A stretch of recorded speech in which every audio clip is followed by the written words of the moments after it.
Demigod Debut. I'm Mal, hater of the Williamsburg Bridge and lifelong Percy Jackson fan. And I'm Julie, Percy Jackson newbie and huge fan of Hades' pinstripe suit. Ooh. And this is a podcast about Julie reading The Last Olympian for the first time. And we are joined this week by PJO Twitter icon Julia. Hello. Hi. Our first ever international guest. Yes, the sound might be crazy, who knows? Yes, and scheduling this was a nightmare, but here we are. We did it. Time zones are crazy. So do you want to share a little bit about your Demigod debut or how you were introduced to Percy Jackson to people who may be unfamiliar? Definitely. So basically, I am a dreaded TV show fan. When the TV show was released last year, I think. No, would it happen in 2023 now? It started in 2023, finished in 2024, so last year. Kind of last year, yeah. I watched, I think, like, the first few episodes had been released, and I watched it, and I was, like, immediately like, Percy is my son for life. And I was like, I must read the books right now. And I did, and I decided to live tweet like my experience reading the books, and it apparently resonated with a lot of people, and that's how I'm here today. You're like a couple books ahead of Julie now, but I very much enjoyed seeing all your GIFs and thoughts on Twitter. Thanks. I feel like they were either like super coherent and like logical and, you know, me trying to figure out plot points, or me just like keyboard smashing like continuously. Right, well that's what reading these books are like. Yes. Alright, so we've got chapters 11 and 12 today, which are excellent Percabeth chapters. I finished reading like literally 5 minutes ago because I procrastinated, but here we are. So, chapter 11 is We Break a Bridge. And so we last left off with Annabeth getting a call from Michael Yu saying that the Apollo cabin needed help on the Williamsburg Bridge and that the Minotaur was leading the army. So, you know, great news all around. We call for Blackjack, and it's just very important to me that while racing towards an invading monster army, Percy finds the time to ask Blackjack why Pegasi gallop as they fly. You know, very important and pressing question. Yes, it's need to know information for this war, like. Right. And this is not unlike me when a detail in these books catches my attention and I can't move on. It's like, does this matter? No. However, I do need to know. Well, it's the ADHD. Who can blame first? Right. So, on the way, Percy thinks about like facing the Minotaur as a kid and how scary that was and how much he was hoping that that wasn't going to happen again, but here we are. A kid, as if he's not still a kid, Mal. No, I know. But, okay. He's thinking about facing the Minotaur as a smaller kid. I know. He's a baby. In the Minotaur's tiny whities, no less. Like, he's traumatized. Oh. Yes. Insane detail. God, poor baby. So, as Percy and Blackjack fly up, he kind of starts describing this battle to us. So there's fire flying everywhere. The Apollo campers are like hiding behind cars and facing tons of monsters. And I would just like to remind everyone that according to my calculations last episode that I kind of made up, at most there are like 6 to 8 Apollo campers here. So not a lot of demigods. Also, like, immediately, Percy tells us that a hellhound gets an Apollo camper and, like, drags him away. So, 5 to 7 campers now, I guess. That's right. R.I.P. to that guy. I forgot that detail, and I literally just read it last night. Just brutal. It happens so fast, and it's such, like, a little throwaway thing where he's just like, yeah, a hellhound got him, and I don't want to know what happened. I'm like, oh, that's okay. Great. Every time I think about, like, the fact that this is, like, literal children. And they're like running war lines. Yep. Whatever else. I'm like, man, Zeus sucks. Like, just the whole premise of the story. And the fact that, I mean, judging by kind of everything we've learned about Camp Half-Blood, Percy is probably on the older end of campers. Like, I feel like at least half of this army is probably younger than him, and that's just horrifying. Well, yes, quite depressing when you really think about it. Yeah. But at least the tone is light. Yeah, at least we're making jokes and keeping it fun to kind of distract you from the horrors. It's how I live my everyday life. Yeah. Something that is less fun is this time the Minotaur is not in his tidy whities. He's wearing armor. But, he probably at least still has his cute little septum piercing, so a win. Slay. Pie icon, the Minotaur. Remember when I was saying that, oh yeah, all the monsters are queer coded? Maybe we should bring that back. Or maybe not. Maybe that was problematic. Yes. Maybe. I was going to say, is it like a social commentary? Like, what are we saying about the people we call monsters? I, a gay, can say that anyone is Mhm. okay. We live in the Trump era now. We have a lot more things to be worried about than if, Right, true. if saying monsters are queer coded is problematic. I'm like on the other side of the world and I'm terrified. So, like, hey, Oh, God. I fear for you guys. And we're just here still making a Percy Jackson podcast because, like, what else do we do? I don't know. Well, yes, keeping the tone light to mask the horrors, yes. Right. Exactly. Wow. Love when these books are applicable to my real life. Yeah, life imitates art. Speaking of keeping the tone light, the first thing that happens is that the Minotaur just throws a limo at them, which is insane. And it, like, soars over the side of the bridge and into the river. I guess this is as good a time of any to dive into the Williamsburg Bridge and how this scene really confuses me because I have no idea where this is taking place. Reading this, I'm like, has Rick Riordan ever been to the Williamsburg Bridge? Because I'm leaning towards no. And it could just be that he's simplifying it for, like, storytelling purposes. But, much like Percy had to ask Blackjack about the galloping, I cannot let this go. So, Percy doesn't describe the bridge, so I am going to. So there's like 2 levels to it, and the bottom level, there are 2 train tracks for like the J, Z, and M subway trains that go like in either direction. And then on either side of those, there's like 2 to 3 lanes of traffic.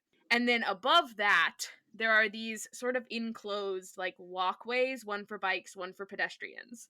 It's very divided up.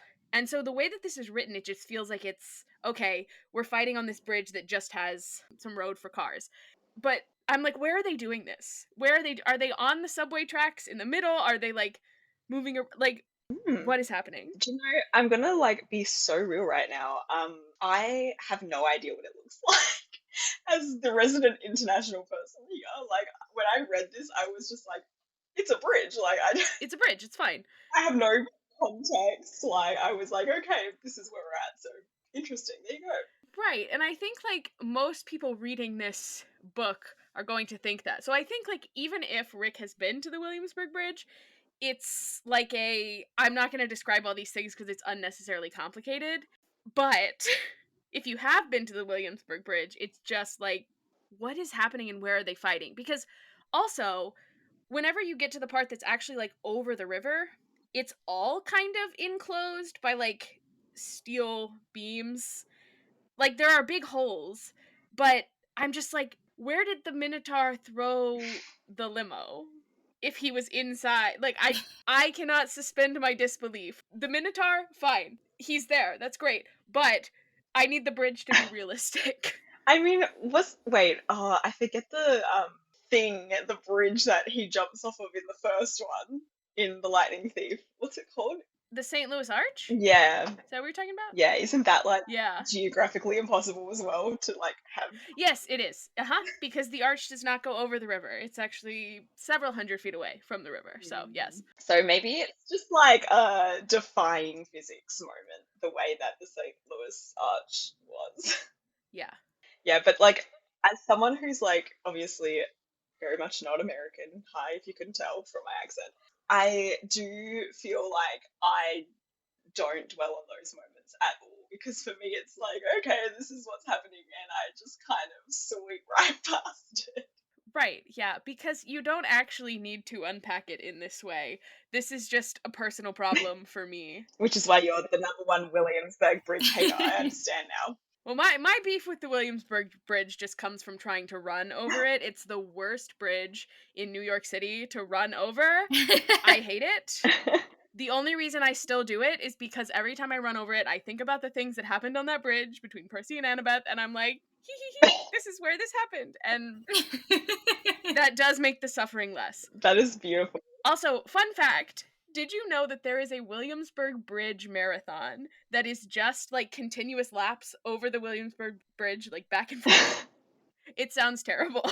Why? Why would anyone want to do that? I don't know. Last year they ran like 30 miles over the Williamsburg Bridge, and I was like, why would you want to do that? That's crazy. That's horrible. Love yourself. There's, Love yourself. there's actually a marathon happening in my state, I think like this month or next month, and it's called Run for a Reason, and I'm like, there is never a reason to run though. Like, why? Why are we doing this? I mean, is this a bad time to say that I ran the New York City Marathon last year? So I can find a reason to run. I just insulted you guys, like. Oh, I don't run. I am fully aware that it's like insane. I don't know where this hobby came from, but it just I support the marathon runners community, but I am not in that community, so. Anyway, Williamsburg Bridge, terrible to run on, would not recommend. Also, I don't really like to walk over it either. It's not my favorite. Manhattan Bridge is my favorite bridge. So Brooklyn. glad that they So fun to walk. don't destroy. Okay, Brooklyn is also a good one. Brooklyn is just too crowded. There's too many people. Yeah, I feel like the only one I've ever fair. been over is the Brooklyn Bridge, because I think that's like the touristy one, right? Mm-hmm. The one that everyone tells you to walk over. At least they moved the bike lanes down. That is true. Because when the bike lane and the pedestrian lane were in the same place, that was like, it was unusable. The Brooklyn Bridge. Yeah. Chaos. I would prefer a limo being flung at me. Yeah. Speaking of our limo, the point of all that to say, it just feels like if you have like 6 kids from the Apollo cabin, there's not a way for them to cover all the possible paths, because you would have like one kid covering like one area, and it was just it's all horrifying. It's all horrifying. So anyway, we land next to Michael on Blackjack, and he asks where our other reinforcements are. And upon finding out it is only Percy and Annabeth, he goes, well, we're dead. And he doesn't have the flying chariot anymore because he left it with Clarice. But she said it was too late and she still won't fight because, of course not. Classic Clarice. Boo. Yeah. Ooh. Come on. It's the end of the world. Ooh, wait, Julia, are you a Clarice hater? I'm with you, Julie. Like, I'm not a hater per se, but she did annoy me in this book because I'm like, bro, it's not like some inter-camp rivalry. Like, this is like literally you're going to die. Like, and so is the entire world. Like, please put aside your pride for like 1 week, and then we can get back into the swing of it. But to be fair, I don't maybe understand the inter-god like politics as well as maybe like a seasoned fan would, but yeah, that's just my personal I don't know. opinion. I just support women's wrongs, and fair actually. Yeah. Clarice is like, I don't know, not necessarily a character that I like see all of myself in, but I see like parts of myself in Clarice, and so I'm very like, Protective. that's my girl. I love Clarice, and I will defend her for her bad decisions. So I will admit that she is annoying in this book, and she is making bad decisions. However, I support women's wrongs. I don't feel that way about her in the entire series. Like, there are a few characters there the whole time I've been like, oh brother, this guy stinks. But like, yeah, just in this book in particular, like, I was like, come on now, girl, like, let's be real. Yeah. But I support you as well for supporting women's wrongs. I actually noticed when I was like doing my live commentary of like just the series in general, like not just Percy Jackson but also Heroes of Olympus now. Some characters are very polarizing, and if you have one opinion, there will definitely be a subset of people who hate you because you don't agree with them. So it's very scary actually tweeting your opinion sometimes. Yes, I do fear a little bit that this podcast will get bigger and people will be like, hey, you guys are wrong. And be like, I'm actually not wrong. I'm correct all the time. So, actually. And I feel like that's the amazing thing about fandom, right? Is that everyone has like different perspectives and whatever. I actually think that's the fun part about it. But sometimes I think people take it very seriously, and I have to like tread very carefully about how I word things if I'm like hating on a character or something like that. I think sometimes people project onto characters and then it's like, oh, you hate this character, you hate me. This is a personal attack. Yeah, totally. Yeah. And I'm like, no, I don't hate you. I hate the circumstance that's been crafted by a old man's mind. Like, it's not you. Yes. Like, I hate this particular pretend person, not you. Yes. All right. So, Percy says that we're going to drive the enemy back to Brooklyn. And Michael very much does not believe him, but he has not met Achilles' curse Percy yet. It's kind of wild that immediately Michael's like, okay, so how do you plan to do this? And Percy's only response is, I drew my sword. Like, that's so badass. The sword just speaks for itself. Incredible. Bang a line, I have to admit. It's so good. But then we get a not banger line because Annabeth asks to come with him and he tells her it's too dangerous. Tomato, tomato, tomato. Like, he's not wrong. She's not invincible the way he is, but also I still hate it. Why does the man get to decide what is too dangerous for her? It's not like they've been on quests this Let her entire live her series life. together, almost dying multiple times. Right. Like, whatever. I feel like this is a moment of just like written by a manism. You know what I mean? Like it's not necessarily in character for Percy to say, because like in the past he wouldn't have said something like this, you know. He knows that Annabeth can take care of herself, so. Yeah, I don't even know that he needed to say, like, no, it's too dangerous. It almost feels like he could have just been like, no, I need you to stay here and I need you to, like, be in charge of the Apollo cap. Like, I need your planning expertise more than I need you, like, on the front line. You know, so, something like that instead of, like, no, it's too dangerous. Girls can't go. Which, like, that might not even be what was intended. Like, oh, girls aren't strong kind of thing. That's how it read. But yes, that's how it reads. He does, however, make up for it with the most insane line of all time. So, before he leaves, we get a, don't I get a kiss for luck? It's kind of a tradition, right? Why would he say that? It so came off as a, like, where's my hug kind of guy. Like, that's how I read it. I was like, no, Percy. Where am I at? No, it's like... You don't do my boy like that. He's a struggling 15-year-old. He doesn't understand. But I'm like, what did the sticks do to him? Because that was bold. He has never been able to talk to women like this. This was bold. I just think to myself, like, in my mind, I think he's probably thinking, like, we're all gonna die. Like, I have nothing to lose. Because, like, the hilarious thing is in the previous book, he's having, like, the worst time of his life. Like, he cannot identify his feelings for Annabeth if, like, it hit him in the head. And in this book, he's saying this, like, what? Insane. Insane. And, I mean, I do appreciate Annabeth's response, because I think it answers more than just this current question. Because she says, come back alive, seaweed brain, then we'll see. And so I think, you know, it's a, I don't want to start something that we can't finish kind of situation. Like, it's not a no, it's a, if we're both alive in 2 days, we'll talk. And so I did, in fact, sit down and make a timeline of this book, because I was like, okay, what day are we currently experiencing? Because as I was writing that, I was like, okay, if we're both alive in 2 days, and I was like, is it 2 days? So then I, like, lined out when everything happened. So, this is day 5 of this book, just by the way. And it would currently be August the 16th. So Percy's birthday would be in 2 days. So it would in fact be 2 days. And we have a lot of book left to cover in like 2.5 days. So this is my timeline. I've got my 2 blank days and my half of a day for the rest of this day. But this is part of the reason that I did not finish my notes for this until like 5 minutes before we started, because I was making this. I've got my ebook up here on my laptop. It says I'm up to page 173, and there's 404 pages. Ooh. And so that means there's like over 200 pages, and that's just 2 days. Oh my gosh. That's kind of mental. Yeah, well, I was thinking because we're ending at chapter 12 with this episode, and it's like halfway through the day on the 16th. There's still a whole bunch more day to happen on the 16th. There's still all of the 17th, and then there's still the 18th. And so just, oh my god, so many things in 11 more chapters. Oh, boy.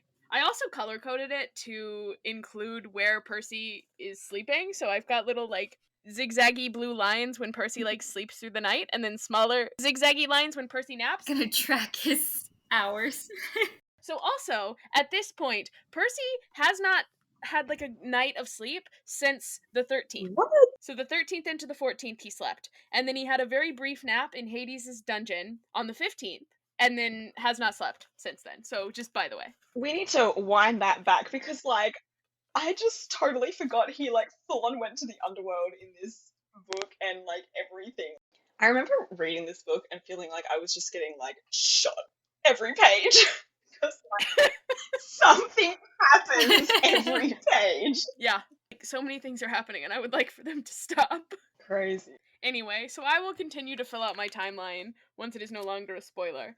But yeah, this was a very interesting exercise that I did. Now it's time for us to like actually fight. And so Percy's like taking out monsters on his way to the Minotaur, and we're really like building up to this fight, and Percy's like describing his omega shaped axe and how it's got a bunch of camp necklaces like tied to it, which crazy power move by the Minotaur, by the way. Oh. And also like once again, the horrors. Mm-hmm. Because like every one of those came from a child. So Babies. it's so sad and it's so terrible. And again, that's why we gotta make jokes. The horrors, yes. And then you consider the fact that the gods are, like, on the other side of the damn country, fighting some random, like, priorities. Like, anyway. They're like, this guy is our greatest enemy, and I'm like, okay, sure, but also you have another greatest enemy. Your children are all gonna die. Like, immediately. In the immediate future.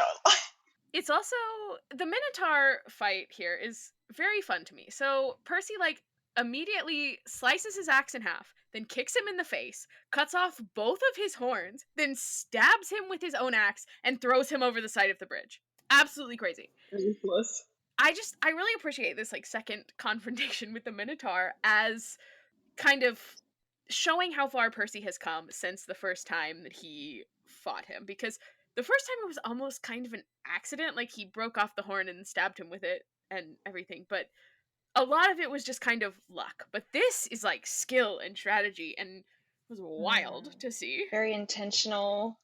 Hitting you with that nostalgia from the beginning of the series, when you're like, oh, remember when things were kind of simple and fighting the Minotaur on your way to camp was the worst thing that happened, and then now Percy has to go straight from the Minotaur to the, like, hundreds of other monsters on the bridge, because he's like, oh, well, now it's like 199 to 1, and so he just charges the monsters, and, like, horrifying.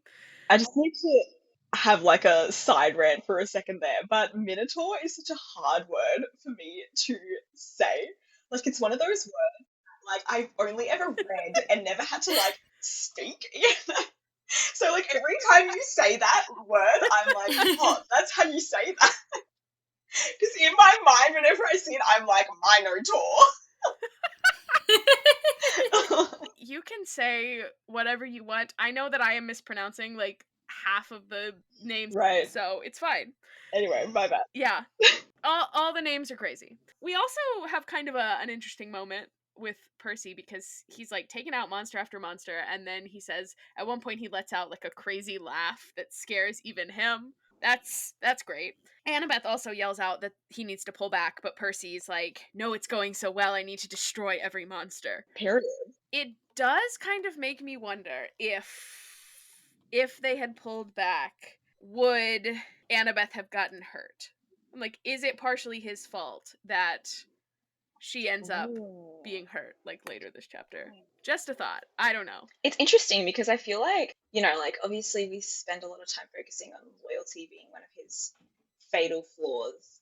But I feel like, I mean, this could be me totally reaching, but, like, because of his, like, ability with the Achilles thing, sorry, I forget the exact wording of the name. Yeah.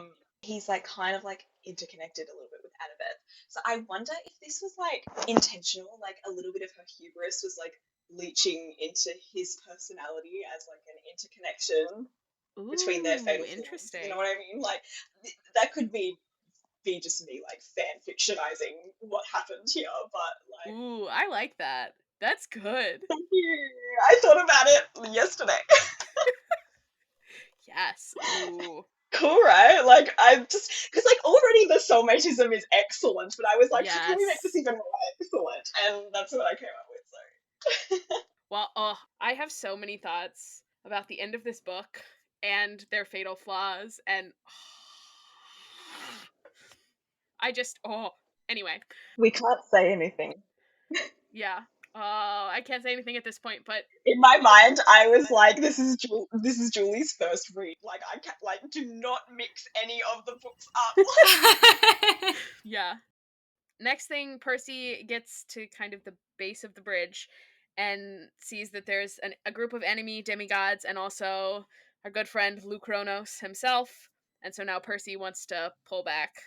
And now I have to describe another battle. I know that you like battles, Julie, but I really just want to talk about Percabeth, but it's fine. So, Team Kronos kind of charges, and Annabeth and Percy are fighting side by side. Percy's trying not to kill any of the demigods. He's like, these might have been people that I like went to camp with that I knew, and I don't know. It's a lot. It's a lot.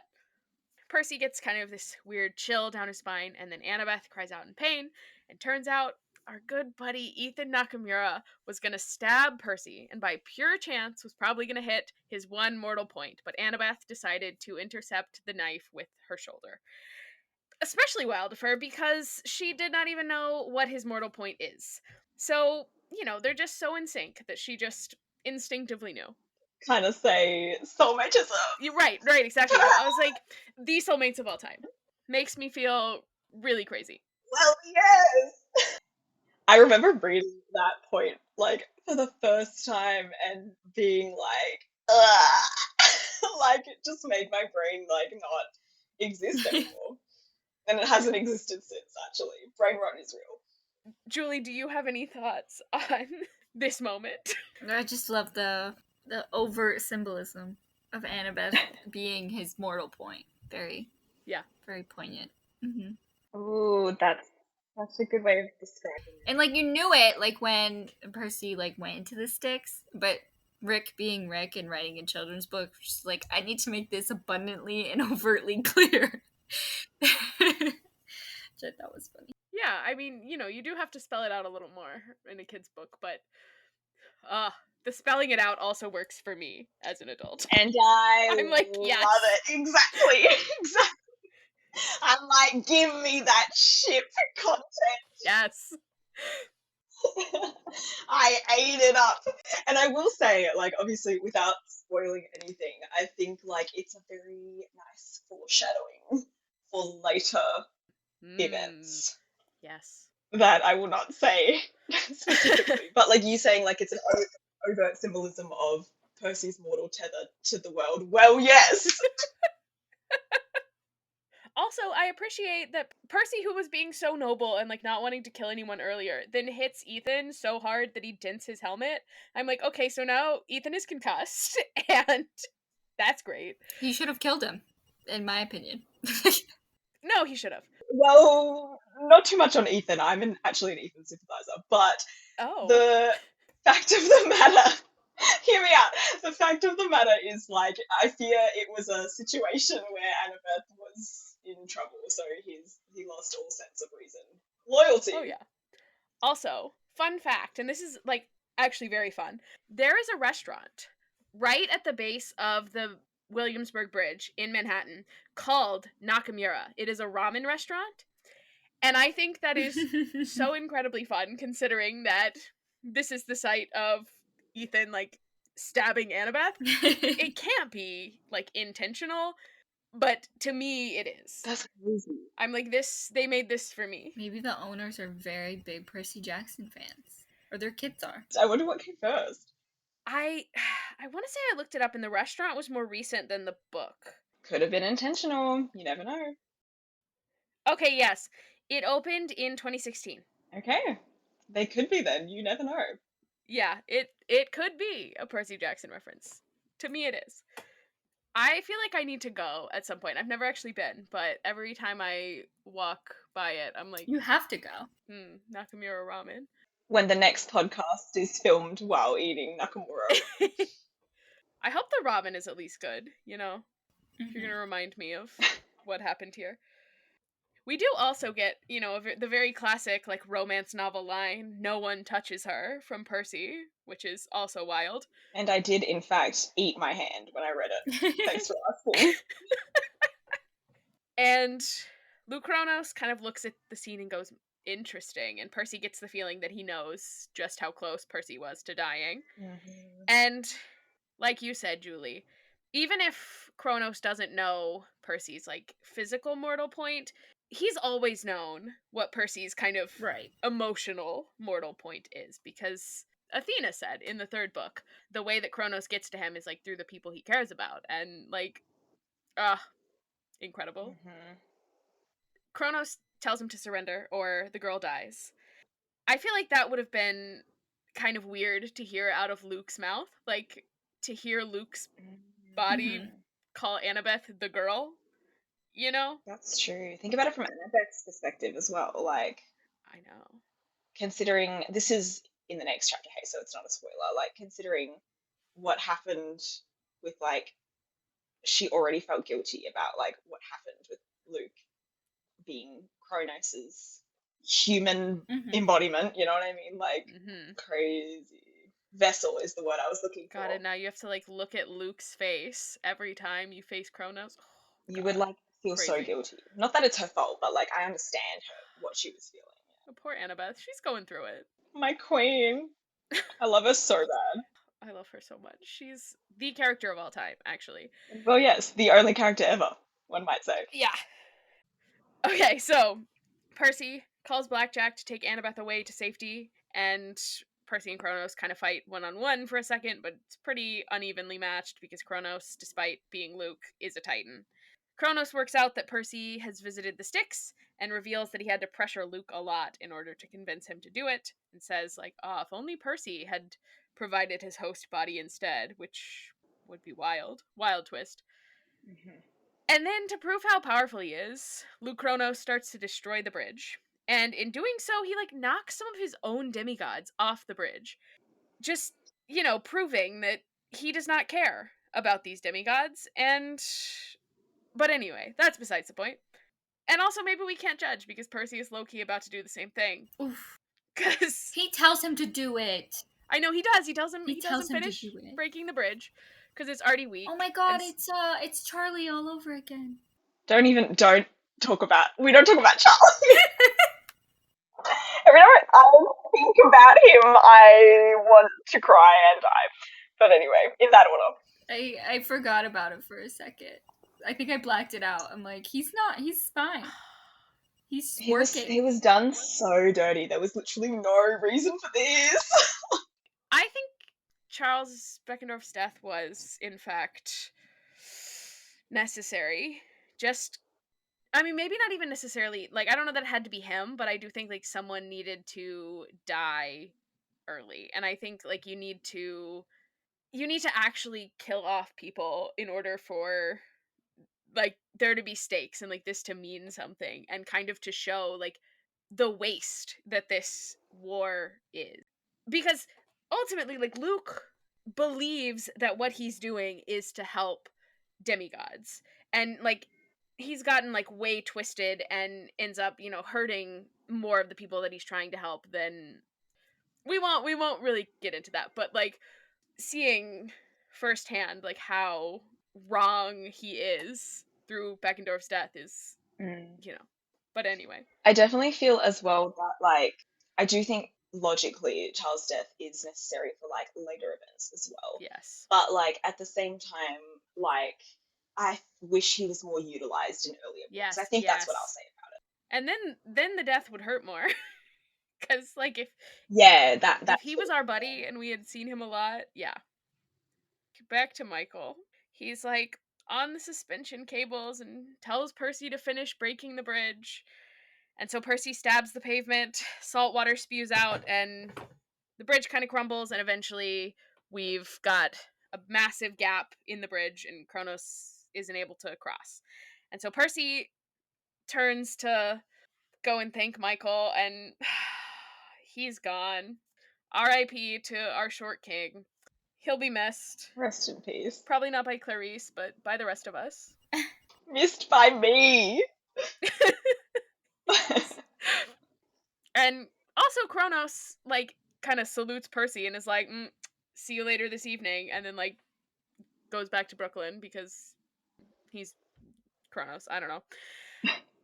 You know, in killing off Michael, I just want to say that yet again, Rick Riordan is absolutely nerfing the Camp Half-Blood gossip circles, because this is twice now that he has dropped a just absolutely earth-shaking bit of, like, Percabeth drama on someone that then immediately gets killed off. Like, Beckendorf saw Rachel kiss Percy. Like, could you imagine the reaction if he had come back to camp and been like, I saw Rachel kiss Percy? He told Selena, and then... Yes.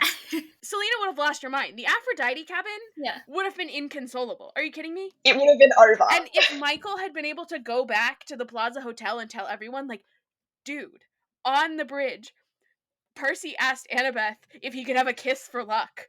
And he also said it's kind of a tradition, right? Meaning they've kissed before, and, like, I don't know, just...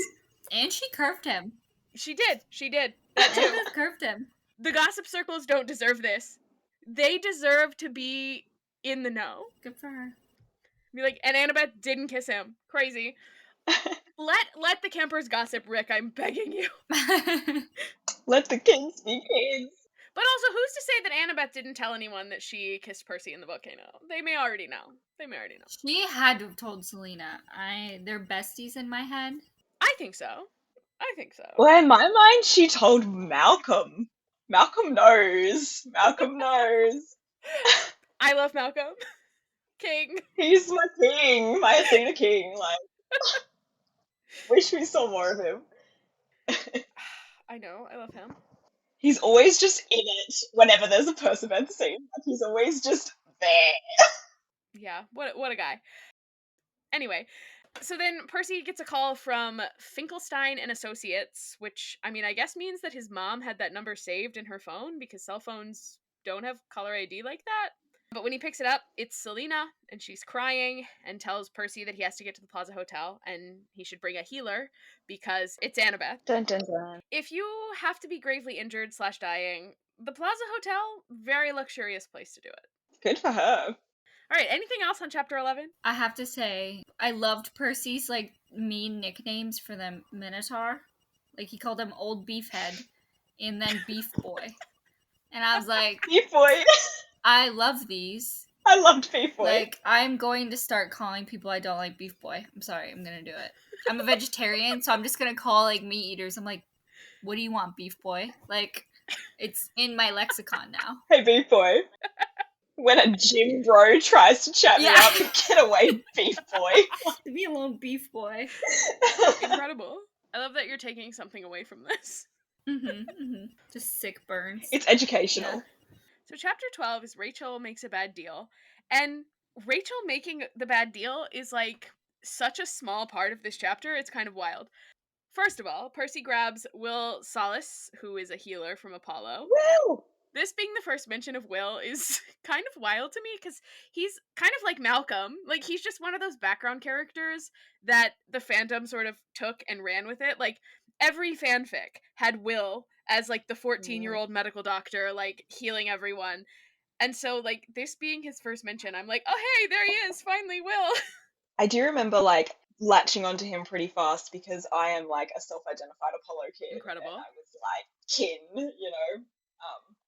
Percy also tells the rest of the Apollo cabin to keep searching for Michael, and not to keep stressing the numbers that I made up, but if Michael is gone, the Hellhound kid is gone, and Percy's taking Will, at most, we've got, like, 4 Apollo campers still left.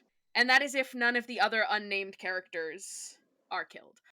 Anyway, none of that matters. So Percy and Will steal a motorcycle, and they race towards the Plaza Hotel. On the way, they notice a lot of empty statue pedestals, meaning that the Plan 23 is working.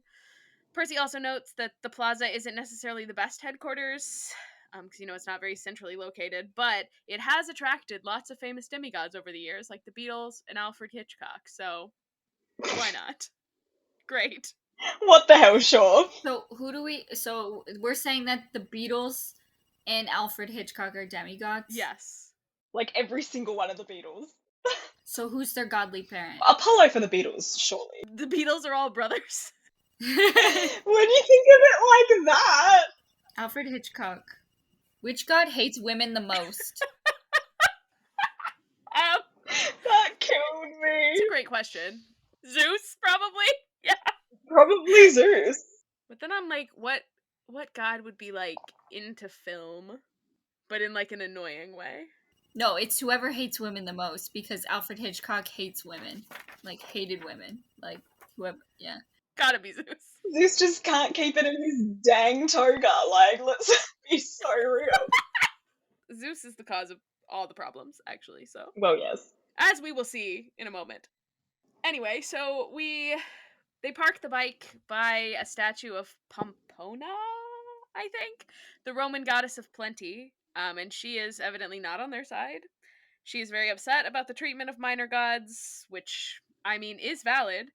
Unfortunately, Percy, the love of his life and literal anchor to the mortal world, is possibly dying upstairs, so, like, he's a little preoccupied, so he just, like, tells her to watch the bike. He's like, he's not usually dismissive like that. I thought you were gonna say he tells her to fuck off. Basically, he does. He kinda does. It's the PG-13 version of that. Yeah. So, they go up to the penthouse, which, again, if you're looking for a luxurious place to die, the penthouse at the plaza? Okay. Okay, queen. So, there are kind of demigods and hunters everywhere, and they're helping themselves to snacks. They're also using the various fancy fabrics as bandages. I thought that was kind of funny. And there are also some of the hunters' wolves drinking out of the toilets. Also a great detail. And everyone is pretty beaten up, but a lot of people are still alive, which is a win. Jake Mason tries to give him some information, but he interrupts to ask about Annabeth, because that is the priority. And he immediately goes and finds her laying on the terrace on a lounge chair. She's pale and she's sweating, but when Will unwraps her bandages, even though her cut is green, which is horrifying to both myself reading it and Percy having to live it, Gross. Will says it is not too bad, and he, gets to work with some nectar while Percy holds her hand, which I love, and she squeezes his fingers really tight until they turn purple, which I also love. I love it. And then when Will is done, he mentions needing some mortal supplies and asks some of the other campers to go to the pharmacy on 5th. And then we get weird about stealing again. Because Will goes, normally I would never steal. And Travis goes, I would. I love the Stoll brothers, can I just say? They are so unhinged always, and I love that for them. No, I love them. But Will, glares at him and is like, no, you should leave cash or drachmas to pay. But once again, they should be allowed to do a little bit of crime in the process of saving the world. Why are we acting like it is morally wrong for this child army to steal medical supplies? Morally wrong and child army in the same sentence. Likely thing to happen, yes. Right. I'm just saying, why are we acting like it's so unhinged that the Hermes cabin wants to steal stuff? I get it if Will is personally, I'm not gonna steal, but if you want to go steal some medical supplies, please go do that. But why are we acting like Travis is in the wrong for wanting to steal medical supplies? Because, Mal, we have to remember that this is a children's book, and stealing isn't wrong. Stealing is okay in this one specific situation. I know, I do feel as well, if you Yeah. think of it logically, you saved the world, right? I feel like people would be okay if you stole some medical supplies from a pharmacy. Because you saved the world. Yeah. Oh, they saved the world, but they stole from this Walgreens down the street. I'm okay with that. But also, when Travis leaves, he's like, okay, guys, we have a pharmacy to raid. I mean, visit. They are absolutely stealing from that pharmacy. We just have to pretend we don't approve of stealing from the pharmacy. I support Travis Stoll wrongs and rights. I support both of the Stolls, actually. They're Connor, incredible. My baby. No notes. And they're based on real people, which I love. Really? I didn't know that. They're named after, I think, students of Rick's. Oh, that's hilarious. He was like, who are the most menacing students I have? Travis and Connor. Yes. Alright, so the Stolls go off to rob a drugstore, probably. Everyone else kind of leaves. It's just Annabeth, Percy, and Selena left on the roof. Selena, not doing well. She says this is all her fault. She's never been good at camp. She wishes she was a better fighter. And Percy thinks about how Selena has just been getting worse since Beckendorf died, and he wants to take the spy and let Mrs. O'Leary use him as a chew toy. He also tries to reassure her and point out that she's great with the Pegasi and also people, because anyone who could make friends with Clarice has some major talent. And this gives her the brilliant idea to take a Pegasus and go back to camp and try to convince Clarice to go and fight with them. Julie, do you think she will be able to do it? I believe in Selena. Girl power? I believe in her Well, yes. so much. I think she could do Yes. it. If anyone can do it, it's my girl Selena. Percy kind of says that. He's like, well, if anyone can do it, you can. And he does, but he doesn't have a whole lot of faith, but I think that's more because of who Clarice is as a person Yeah. rather than Selena. But he also thinks that, you know, at the very least, she will be away from the fighting, and that may be safer since she's, like, not at her best right now. So she, like, she hugs him and then pulls away really quick and, like, apologizes to Annabeth. So unserious. And then she leaves, and Percy and Annabeth are finally alone. Annabeth tells him that he looks cute when he's worried because his eyebrows get all scrunched together. And he tells her that she can't die while he owes her a favor. Great. And then they have one of the most intimate moments that I think I've ever read. Like, I feel like I am intruding every time I read this. I'm like, I need to be elsewhere. Because Percy tells Annabeth that his mortal spot is on his back, and he, like, guides her hand there. And he says when she touches it, it feels like 1,000 volts of electricity. I remember reading that scene and just being like, this is it, boys. Like, it doesn't get any better than this. This is it. This is like the peak. Because also, even after she takes her hand away, he, like, keeps holding it. Oh, so sweet. Mm-hmm. I also just think, like, the fact, like, wait, let me get the line. I wasn't supposed to tell anyone, but this was Annabeth. If I couldn't trust her, I couldn't trust anyone. Like, oh, that's so cute. Like, he knows he's not supposed to tell anyone, but he's like, well, like, I must simply tell Annabeth, though. Like, and I love that. I know. Yeah. It's like, this is just this is Annabeth. If I can't trust her, I can't trust anyone. I was losing my damn mind. It's too much for Oh, me. yes. I'm gonna pull a Michael Yu and hurl myself off the Williamsburg Bridge into the East River. Rest in peace, Michael. Probably too soon to make that joke. Yeah, a little. He hasn't even been... Well, actually, we don't even know for sure that he's dead yet, because they just haven't found him. Exactly. Anyway, we also get kind of a little throwaway glimpse at the consequences of the entire island of Manhattan being asleep, because Percy, like, sees a fire far in the distance, and he's like, oh yeah, people probably fell asleep while they were cooking dinner. That's not great. And then we kind of don't do anything about that. We're just kind of like, well, guess we have to keep fighting. He's like, that's someone else's problem. And then Annabeth finally gets to spill the beans on why Hermes is mad at her. And so, turns out, Luke came to visit her in San Francisco before they went into the labyrinth, aka before he became Lou Kronos. And he asked her to run away with him. And when she said no, he got mad and told her that she should fight him right then because she wouldn't get another chance, kind of implying that he hadn't gone in the Styx yet. And thinking a lot about when in the timeline he went to the Styx, because when we were reading the Titan's Curse, you know, like, Thalia kicks him off of a cliff, and it's always been a big question, like, how did he survive that? Because I feel like an easy answer would be like, oh, he had already gone to the Styx, but that wouldn't work because she also, like, cuts his chest and he bleeds, so he's definitely not invincible. But how did he survive falling off the cliff in the Titan's Curse? I don't know. Not to bring that up again. There's so many moments with Luke where, like, he should have died and he was not dead. And the world probably would have been better if he had died. Well, yes. We won't get into that. But it is wild to think that, like, the last time that she would have seen him was when he tricked her into taking the sky and then fought Thalia and then fell off a cliff. Like... Mm-hmm. And then he's going, hey girl, why don't you run away with me? Also, he would have been, like, 21 when he came to visit her, and she would have been 14, because both she and Percy turned 15 after the labyrinth. Gross. So this 21-year-old man had no business asking a 14-year-old to run away with him. Get away from her. Get a job. He is simply a weirdo. I do not understand Luke sympathizes in moments like this because I'm like, bro, that is a child and he's an adult man.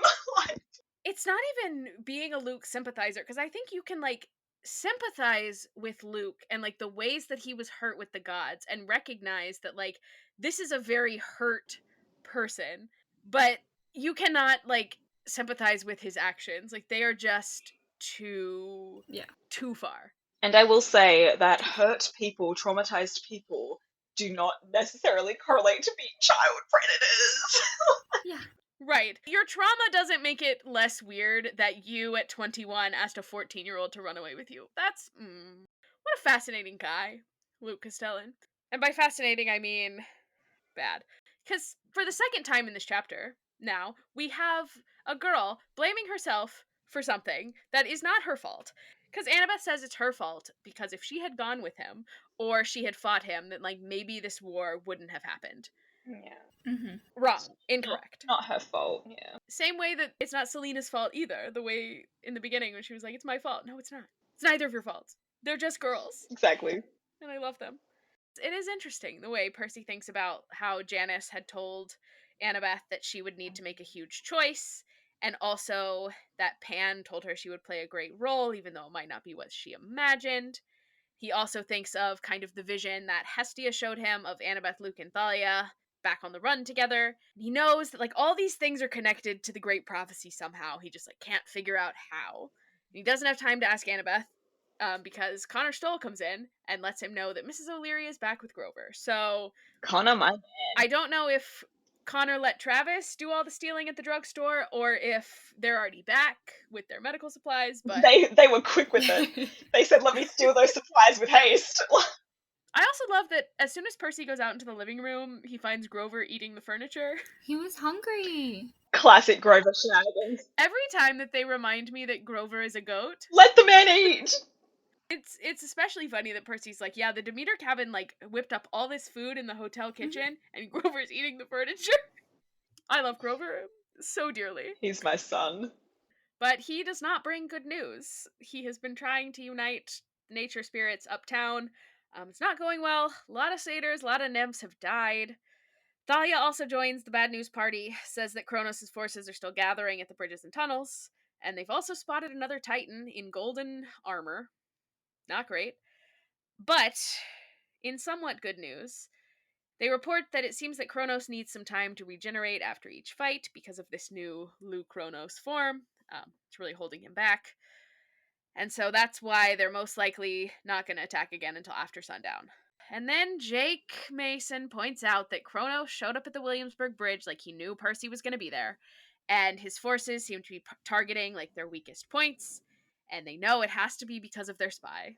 And once again, Percy says they can't obsess over who the spy is because they'll tear themselves apart, which is a nice thought, but also we can't just keep ignoring this problem.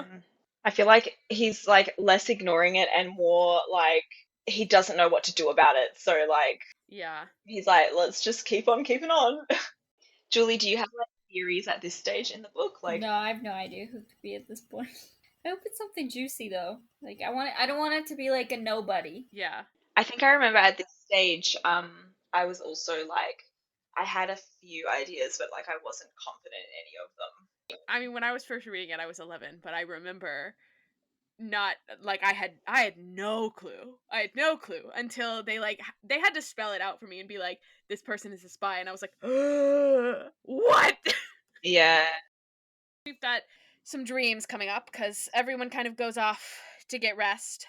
Thalia has to kind of force Percy to go to bed, and even though he hasn't slept in like 2 days, again, other than the small nap he took in Hades' dungeon, and he's like, I don't want to go to sleep, but I crashed immediately because duh.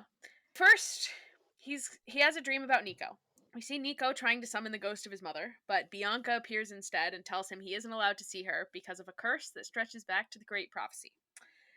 And so he kind of ignores Bianca's ghost, which that in itself is kind of wild to me because thinking about like a year ago, all he wanted to do was talk to Bianca. Like he was continuously trying to summon Bianca, and then now like Bianca appears to him and he's like, "No, I don't care about you. I need this other thing." And that's like crazy.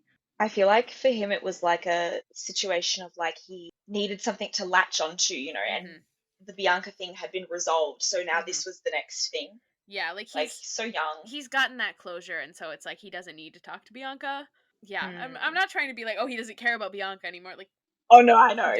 yeah. Yeah. So he ignores Bianca, kind of keeps trying to summon his mom, and ends up summoning not a ghost, but like a scene, which I didn't know was possible, but I guess Riordan can do whatever he wants. And so it's the scene of a young Nico and Bianca, and they're in a hotel lobby. Their mother and Hades are there. Hades is trying to convince her to come to the underworld where he can keep her and also the kids safe. She refuses. She's like, I don't want to raise my kids in the land of the dead. But he warns her that between the war that is happening and this new prophecy, his kids aren't safe, and Zeus has demanded that he turn over Nico and Bianca to him. And also, he's been forced into this agreement to have no more children. So, great times all around. And Maria D'Angelo does not really take the threat that Zeus is all that seriously. She's like, they're only children. Zeus wouldn't hurt them, which is kind of a wild assumption to make. Is she aware of who Zeus is? Okay, yeah, I was like, Zeus wouldn't hurt children? Okay. It's very naive of her, I think. Like she's very She was an unbothered queen. she sure was. Perhaps she should have been a little more bothered though. to Maybe. to her detriment. She said, "Miss me with all that hating," and then Zeus was like, "Bet." Oh.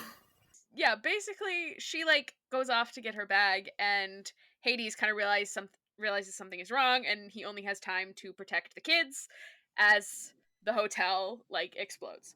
Kind of love that he did protect the kids though, instead of just like running off to try and save Maria. You know what I mean? Like, okay, Yeah. okay, non-deadbeat dad moment, like for the first time ever. Way to go, Hades. You did the bare minimum. Yeah, like the only moment in this entire series where a godly parent hasn't been a deadbeat. Post explosion, things kind of come back into focus, and Maria is dead. Hades tells Electo, aka Mrs. Dodds, to take the kids to the Lethe. I never know how to pronounce that river. Basically, just to take away their memories and then take them to the Lotus Hotel where they're going to hide for a while.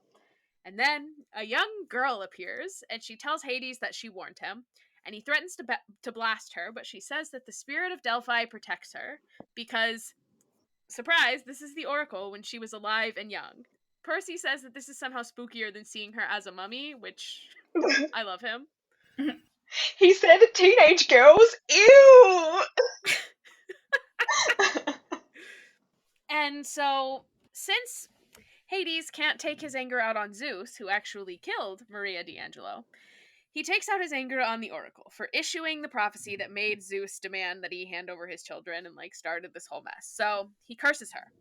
And he says, and I'm going to read the whole thing because it's a great curse. So he says, as long as my children remain outcasts and I labor under the curse of your great prophecy, the Oracle of Delphi will never have another mortal host. You will never rest in peace. No other will take your place. Your body will wither and die, and still the Oracle spirit will be locked inside you. You will speak your bitter prophecies until you crumble into nothing. The Oracle will die with you. So metal. It's a great curse. Like he It's felt very that. nice. He shouldn't have done it because the Oracle is not who he's actually mad at, but it's a good curse. But he put his whole Buddhist into that curse for sure. Like His Hades ussy. he meant what he said. Yeah. Yeah. And it just like the way that the curse just keeps going. Like it's just I know. He really meant that. He was spitting bars. I do feel bad for the Oracle though. Like poor, like it was not her fault, but anyway. no, it was not her fault. She cannot control the prophecies. The spirit just speaks through her, and that's how it goes. And she actually tried to help Hades too, actually, I noticed. Yeah, she warned him Yeah. So, to protect the kids and yet and yet.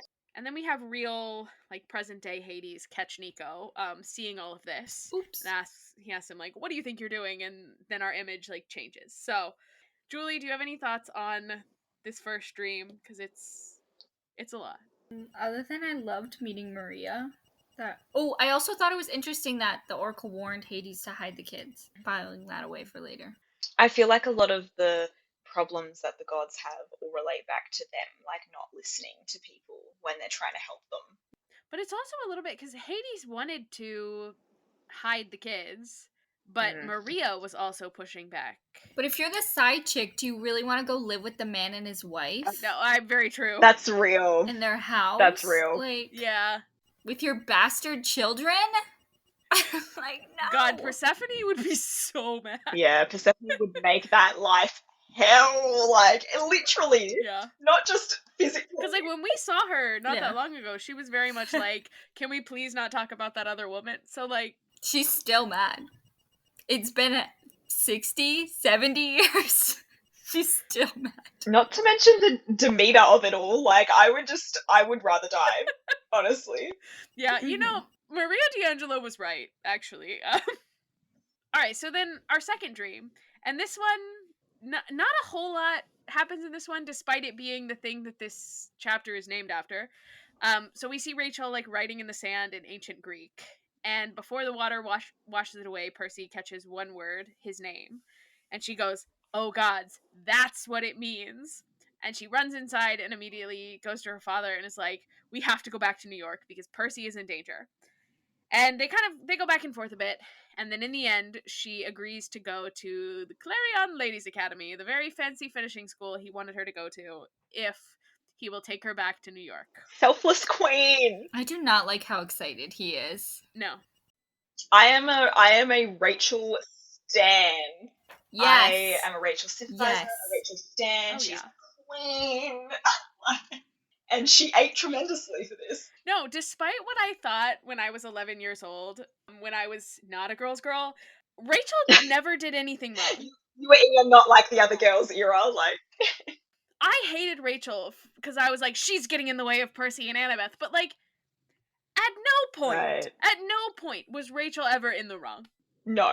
She literally did nothing wrong. She was just a girl. Exactly. It was all Percy's, like, indecision that was, like, the issue there. Yes. And this is not me hating on Percy either. Like, he was a teenage boy. What can you expect? But Yes. Riding on the beach in ancient Greek. Incredible. How does she know ancient Greek? How could she read ancient Greek? That's the other question. Weird kid behavior. True. literally, she was on Tumblr in her tweens. What can we say? Like, Absolutely. she's just like me for real. All right, yeah, so the end of this chapter. Thalia wakes up Percy saying that a Titan has come to visit him with a message from Kronos. I guess that's where we'll pick up next time. We'll be meeting a Titan with a message. So, any other thoughts on chapter 12? There was so much lore. There was a lot of lore. These two chapters made me remember, like, I mean, I know this book was good, because I always say book 4 is my favorite, but book 5 is the best book. But reading this, and, like, reading this lore, and, like, thinking about, like, where this is all going, I was like, oh, this book is so It's good. so This good. book is so good. Julie, do you have any predictions for the days ahead? I do. So we have chapter 13, A Titan Brings Me a Present. I think it's going to be that golden Titan that was both in Percy's dream and that they saw. I want a Titan to turn double agent. I was trying to think of the term. I want some more espionage. I'm going to have to think about who I think the spy is now. We have a spy, they have a spy. Yeah, I want a spy. I like that thought of yours. Yeah, I'm like, well, come on, like, why do they only get one? We should get one. And then chapter 14, Pigs Fly. I feel like Rick is so literal with some of his chapter titles that I literally think pigs are going to be soaring through the air at some point in this chapter. That's so true. He is so literal. Because I feel like that's what he does. Yeah, you're right. Yeah, so that's what I got. Love your thoughts. Love your brain. These were good chapters. These were good ones. I'm kind of sad that this is set in like 2000s era because I would have loved to read about the Minotaur crushing a Cybertruck on the Williamsburg Bridge. Yes. I thought that would have been delicious. So actually, we're going to go back. Instead of a limo, he threw a Cybertruck into the East River. Yeah. Beautiful. Wait, I just had a thought. Do we guys think that if these books were written in today's time, that Elon Musk would be a Oh my god. demigod? I think that there was a very specific time period in which Elon Musk would have made like a name drop in these books, and I'm like almost Like scared that it 2014 happened era. and that I've forgotten. Like what books, Like what early Percy Jackson Elon. books came out in 2014? Would that be like the Heroes of Olympus books? Yes. When did? I don't think he's made reference to in those books because those are the ones I'm reading now, and I don't remember Yeah. seeing him. But I feel like they made a Mark Zuckerberg reference or something. Like there is some Oh, kind of gross. billionaire reference in there. I'm pretty sure. I could be wrong though. All right. Well, lots more good stuff to come, I guess. What chapters were these? 11 and 12. So then 13, 14 next time. Julia, thank you so much for joining us and yapping for forever at the start of your workday. It's crazy. Thanks so much for having me. It was really, really fun. I had a good time. And yes, I will have to get crack-a-lackin'. Yeah. Do you want to share like your social media handle, like where people can find you, all that? Oh, sure. The best place to find me, for PJO related things would be my Twitter, which is glitterjuge, which would be spelled GLITTERJUJ. That's probably the best place to find me, I would say. I'm very active there. You will find me, and I will be yapping, just like I have been here. With the usage of GIFs, too. You can see my insane GIF usage, if that's something that interests you. Yes, the GIF usage is good. I miss the GIFs.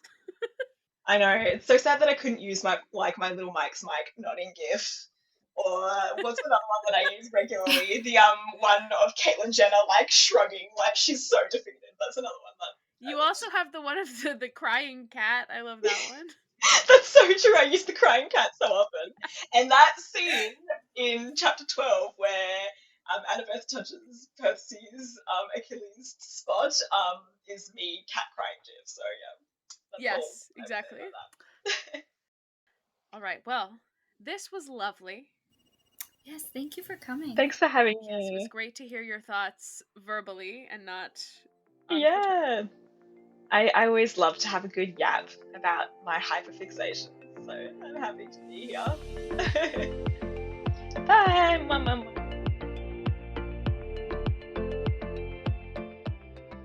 Hi, you can find us on social media at @DemigodDebutPod. You can also find links to all of our socials in the episode description.